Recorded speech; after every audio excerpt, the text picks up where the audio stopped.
direto ao ponto, a fala que eu preparei aqui tem como questão norteadora o que a teoria social do professor Mangabeira tem a dizer a respeito da crítica ao capitalismo que muitos movimentos sociais e parte da sociedade civil propõem.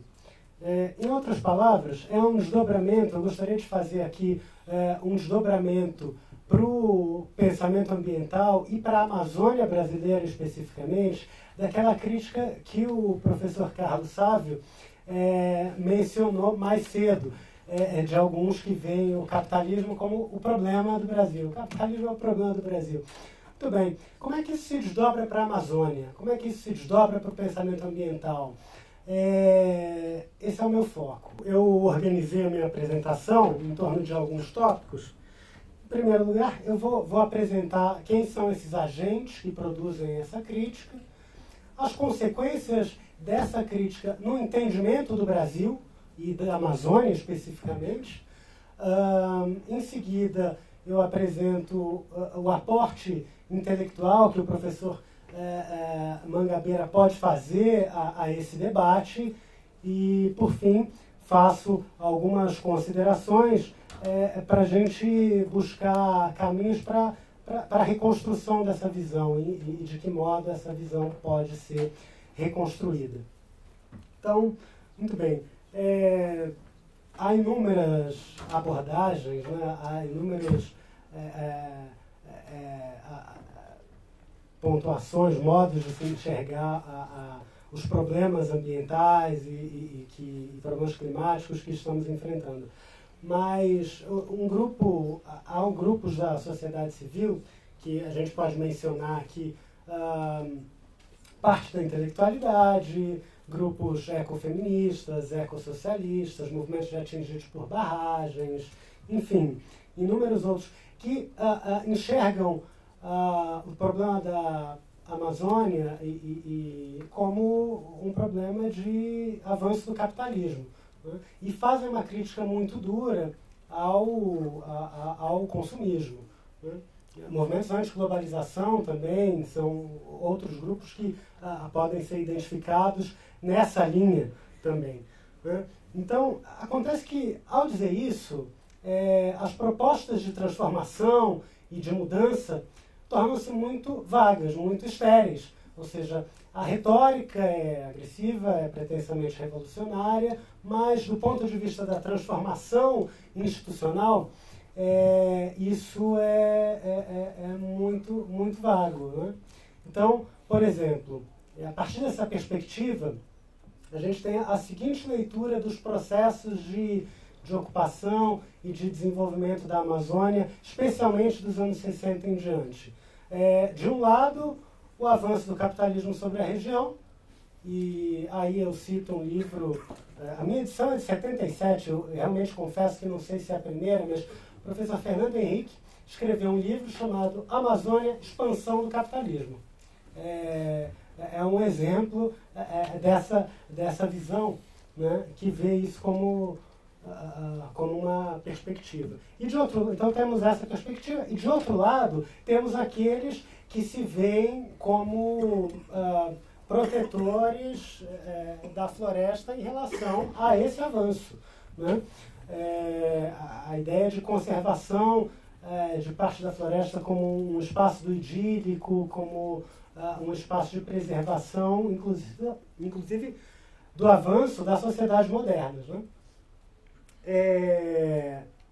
Na verdade, e aí eu, durante a minha tese de doutorado, tive a oportunidade de fazer a minha pesquisa com foco em Rondônia e no Acre, e pude vislumbrar no Acre o exemplo claro dessa visão que o professor Mangabeira chama de pobrismo, né? Fui visitar a reserva extrativista Chico Mendes, foi uma das primeiras, né? A reserva extrativista Chico Mendes foi a primeira a ser criada, a primeira unidade de conservação do tipo extrativista a ser criada no Brasil no início dos anos 90.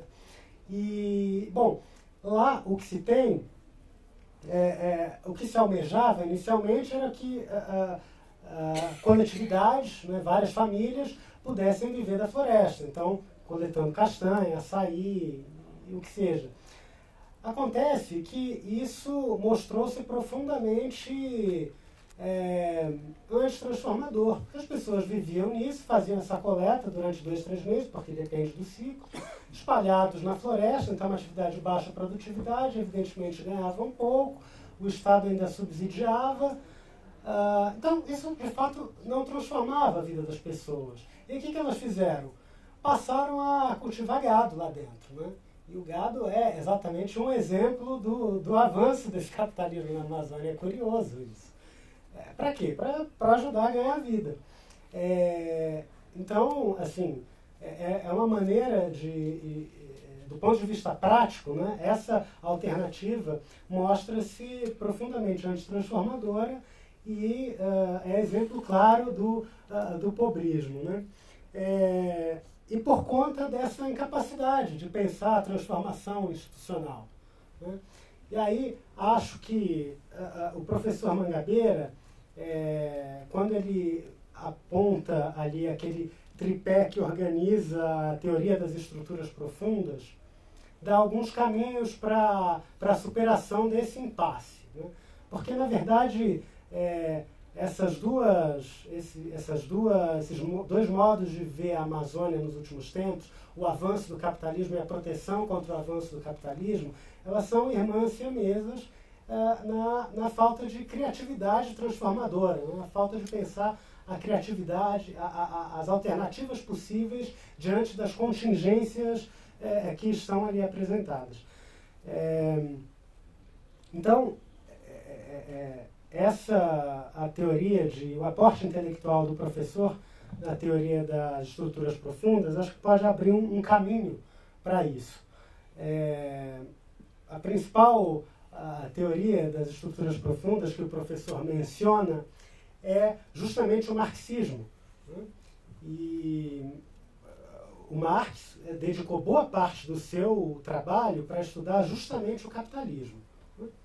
Então, o professor Mangabeira identifica um tripé ali na estrutura profunda, né? No marxismo especialmente. Primeiro é a distinção entre estrutura e rotina, né? O que é a estrutura? É mostrar como se organiza o poder do Estado, como se organiza, por exemplo, o poder econômico, como se dão as relações entre capital e trabalho numa sociedade, né? De outro lado, a rotina é o modo como diariamente se dão as relações de produção e troca, por exemplo, numa sociedade, né? Então, o primeiro ponto desse tripé de estrutura profunda é essa distinção entre estrutura e rotina. O ponto seguinte é tratar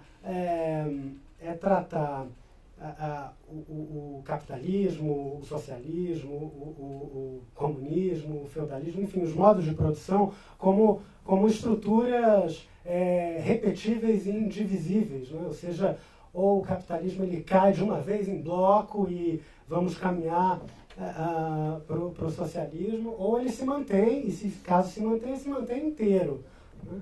Esse é um outro traço da estrutura profunda. E, de outro lado, a repetição, né? Ou seja, historicamente, a gente teria de caminhar nessa sequência de modos de produção, né? Então, esse é a segunda característica que forma esse tripé de estrutura profunda. O terceiro ponto é o apelo às leis de transformação, né?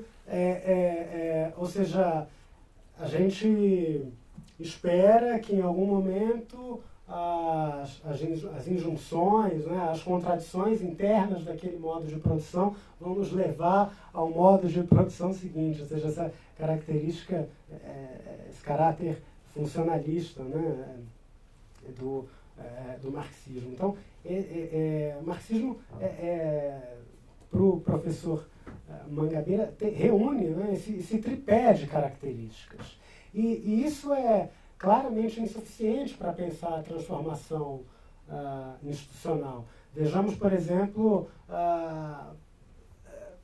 o grau de generalidade que isso causa do ponto de vista prático, ou excessivamente generalista, excessivamente universal ou excessivamente particular. Isso a gente nota em tentativas de definição do capitalismo. O que é o capitalismo? Bom, é um momento em que as pessoas que não têm os seus meios de produção vendem a sua mão de obra para, enfim, se sustentarem, e, de outro lado, estão imersas numa sociedade em que o lucro é uma característica. Bom, algumas cidades-estado republicanas e antigas dinastias da China já tinham essas características. Isso não é uma característica da industrialização e do capitalismo, do chamado capitalismo em diante. Ou seja, isso não é recente. Em outros momentos da história da humanidade, a gente encontra sociedades que também têm essas características. As pessoas vão vender a sua força de trabalho, né? Tem o lucro ali naquele contexto. Então, bom, essa é uma definição excessivamente genérica de capitalismo. Então, não serve. Outra, vamos seguir nesse esforço, né, de tentar defini-lo. Bom, é um momento em que as grandes propriedades rurais absorvem as pequenas e o mundo vai se tornando um mundo onde a presença das grandes propriedades ela é marcante, né? Ora, se assim fosse, o norte da Itália, hoje, marcado pela presença da pequena propriedade, ou parte da Holanda, ou mesmo da França, não seriam capitalistas. Eu acho que ninguém pensa em desconsiderar esses três países como países que podem ser identificados como tais. Então, nesse sentido, a definição se torna muito... se torna específica demais para tratar determinados temas e para tratar determinadas realidades, e exclui, ao mesmo tempo, outras realidades que claramente deveriam estar dentro desse contexto, né? E assim poderíamos sucessivamente ir tentando seguir nesse esforço de definição do capitalismo. O fato é que a necessidade dele ser genérico o suficiente, claro o suficiente, e abordar todas as experiências que imaginamos, faz com que a gente entre num esforço que é infundado, né? Então, a experiência histórica e o avanço do conhecimento da experiência histórica mostram que esse conceito não é o mais adequado para a gente pensar o desenvolvimento de regiões como a Amazônia, por exemplo, né? Esse conceito ele acaba se tornando muito genérico e ele exclui o pensamento programático do centro do debate. É aí que eu queria chegar.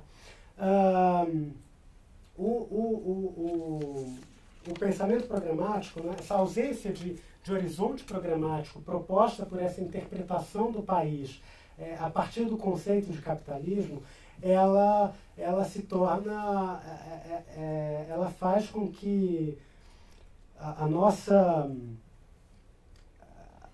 nosso pensar o futuro do país se torne extremamente vago. E aí a gente esqueça, por exemplo, projetos de desenvolvimento regional possíveis, né, para a Amazônia, no caso.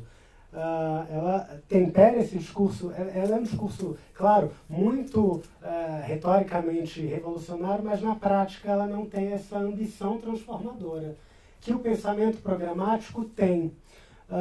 Quando ele é colocado no centro do debate, por exemplo, a gente pode vislumbrar possibilidades de integração entre o potencial, o grande potencial da Amazônia, do seu capital natural, né, a sua imensa biodiversidade e tudo mais, integrando isso com tecnologia, com inovações tecnológicas que são o fruto do livro que o professor e ex-candidato a presidente Ciro Gomes mencionava mais cedo também, Economia do Conhecimento. O professor Mangabeira se dedica a pensar esse futuro, ou seja, a integração da economia do conhecimento em várias áreas. E uma dessas áreas possíveis e que podem ser integradas nesse esforço de pensamento programático é justamente o potencial de biodiversidade presente na Amazônia. Né? Então, aí tem uma série de caminhos possíveis, tem um mundo de possibilidades para que a gente possa pensar. Né? De acordo com as contingências presentes. Muito já foi feito em relação à regularização fundiária na região, por exemplo, mas muito ainda falta por fazer. E aí, quando se fala em desmatamento, em queimadas, esse é um incentivo claro a se dar para que as pessoas possam cultivar as suas áreas ou preservar as suas áreas sem que possam ter ou melhor, tendo compromisso com o futuro da área que afinal eventualmente possa ser a sua propriedade. Se você não tem esse título, se você não sabe quem é dono daquela região, se você não é dono daquela região, você não tem o compromisso com aquele futuro, né, com o futuro daquela região. E aí, enfim, o desmatamento cresce. Então, uma possibilidade programática imediata é aprofundar a regularização fundiária, associar de maneira mais clara o potencial, todo o potencial amazônico à inovação tecnológica, como o Lucas mencionava mais cedo, associar, aprofundar essas experiências entre cooperativas, entre Estado e entre privados, como há também na região norte do país. E aí há muitas experiências de fracasso e de sucesso aí, investigar essas experiências. Né? Então, assim, eu penso que nesse momento em que o mundo todo tem como agenda principal, a agenda das mudanças climáticas e do pensamento ambiental é central no mundo, eu penso que esse é o momento em que o Brasil possa colocar o pensamento programático e, de maneira mais geral, a teoria social do professor Mangabeira a serviço da Amazônia e do Brasil. Acho que muito o país teria a ganhar. No caso do pensamento ambiental, o ganho mais claro seria colocar o pensamento programático como eixo central, como eixo conceitual central para se pensar o mundo. Para a Amazônia, o grande ganho seria ter a possibilidade de realizar transformações institucionais ali e melhorar profundamente a vida de pessoas que estão imersas em meio à floresta, para fazer com que a vida dessas pessoas não seja apenas da mão para a boca, mas que seja uma vida de transformação de fato, que isso possa trazer grandeza para essas pessoas que estão ali dentro daquele contexto. E para o Brasil, pensar a Amazônia sob esse viés é uma direção para a sua própria reconstrução nacional. Então, eu acho que esses são os 3 pontos pelos quais o pensamento do professor Mangabeira são profundamente enriquecedores para o presente e para o futuro do país. Muito obrigado.